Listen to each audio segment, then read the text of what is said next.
En 1802, Dominique Vivant-Denon prend la direction du musée Napoléon qu'on appelle aujourd'hui le musée du Louvre.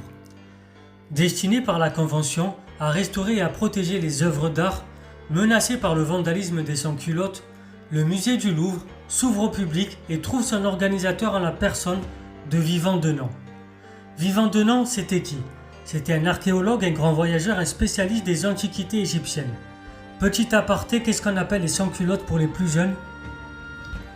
C'était le nom que se donnaient les républicains les plus ardents sous la Révolution française. Donc les républicains les plus ardents sous la Révolution française, c'était les sans-culottes. Et pourquoi on les appelle ainsi? Sans-culottes, c'est le nom donné au début de la Révolution française en 1789 par mépris aux manifestants populaires qui portent des pantalons en rayures et non des culottes. Des culottes, c'était le symbole vestimentaire de l'aristocratie d'Ancien Régime. En tout cas, bien sûr, le musée, lieu voué aux muses, ne date pas du 19e siècle.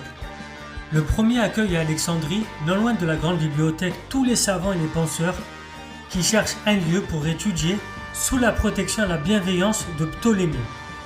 Il y aura plus tard des cabinets de curiosités, des collections d'œuvres d'art. Par exemple, Philippe II d'Espagne qui collecte à travers l'Europe tous les gérambosches disponibles. On reviendra dans une vidéo spécifique sur les gérambosches. Mais le musée moderne, celui qu'invente Napoléon, est un musée ouvert à tous qui expose un patrimoine.